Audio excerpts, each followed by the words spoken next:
Hi, welcome back, friends. Welcome to the Love and Growth Coaching. I'm Dolly, and today we're going to talk about something that we all face, conflicts.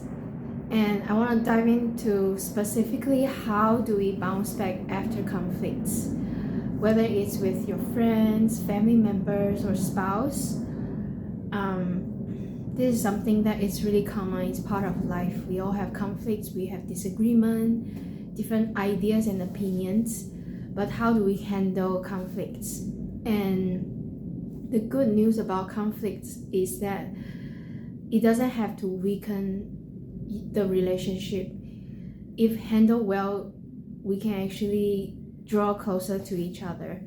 So let's dive in and learn how we can handle conflicts in a well-mannered way, and it can actually help us bond closer. So the first tip is, or the first part of how do we handle it is pause.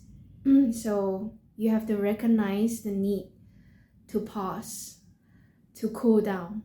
So instead of wanting to solve everything when you first started have conflicts, one of the first things that you should really do is to breathe.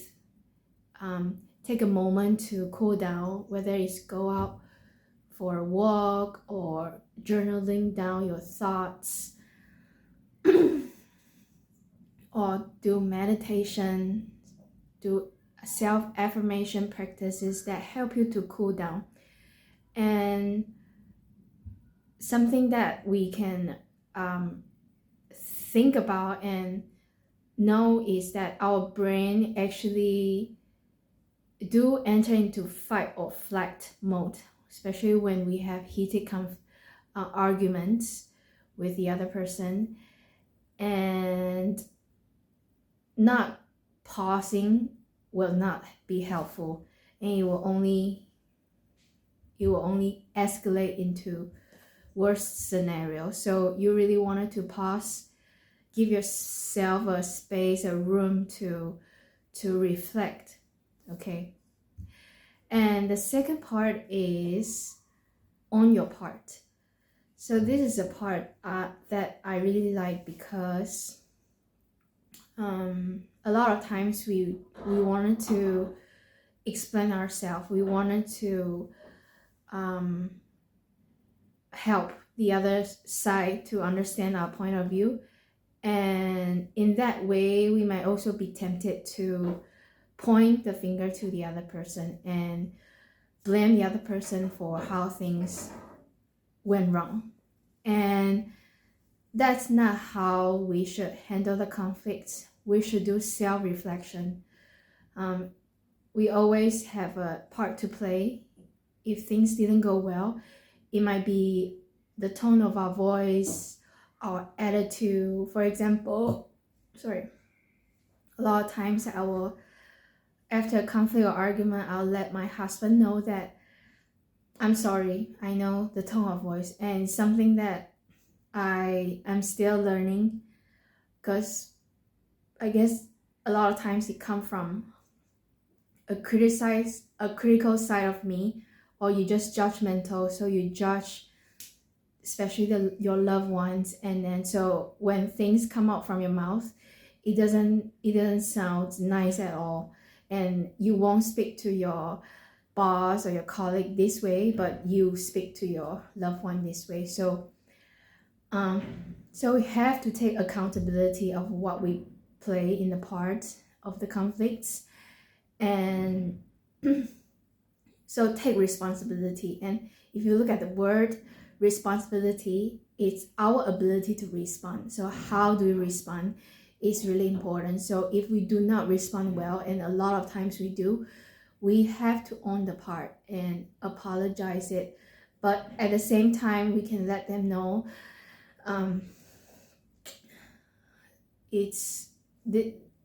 we are sorry. I'm sorry that I didn't speak kindly, but what I mean, I really hope you understand is that, and then you can explain it.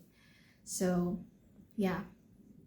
And number 3, the third part is communicate to reconnect. So instead of communicate to correct, you're trying to communicate in a way that will reconnect. And it might be a little bit hard, but there are some tips that you can remember when you are doing this part of the reconnection, and that is to repeat what you hear from your spouse.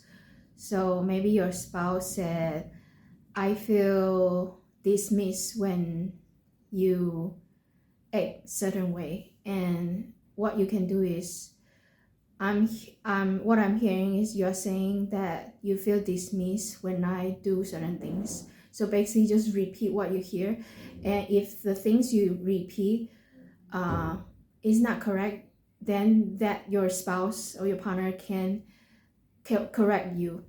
Okay, so when we communicate, we are trying to understand the other part instead of focusing on wanting the other side to understand us. And yeah, that's a really important part to remember. And the other tip is to remember, use the I feel statement. I feel, I kind of used as an example earlier. So I feel sad when, you know, we didn't spend enough time together as a couple, and instead we just focus all our energy in our kids. And I feel that we should have more time together as couple, even just 50 minutes or 30 minutes each day.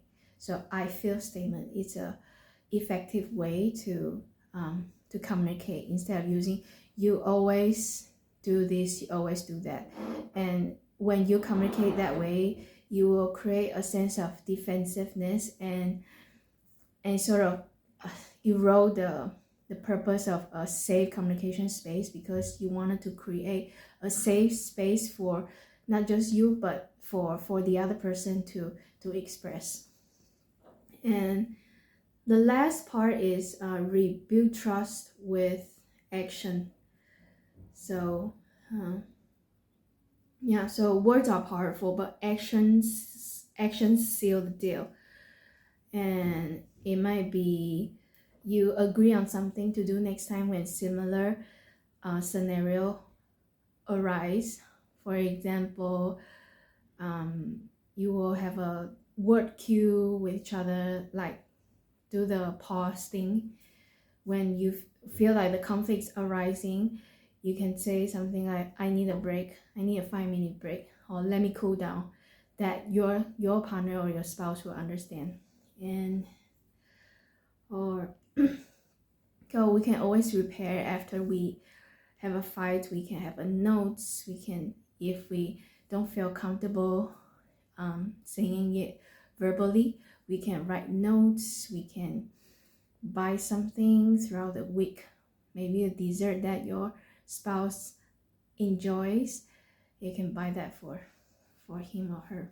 Yeah, or planning a time together, basically putting the other person before you, sort of thing. But it doesn't mean you ignore your own needs. Okay, so conflict don't define your relationship, but how you recover does. So as husband and wife, we really have to learn how to recover from conflicts, whether it is to say, let's talk about it after we cool down. Let's find a way so that next time when similar things happen, we know how to better handle it. And the things to remember is that it's always a learning curve for us. We may not handle well next time. What if not? So we need to have the patience to always come back and be consistent about this, and eventually you will learn how to live peacefully with each other. And conflict is always very normal, because we all think differently, even as husband and wife. Yeah, So remember, pause on your part, communicate to reconnect, and build trust with action.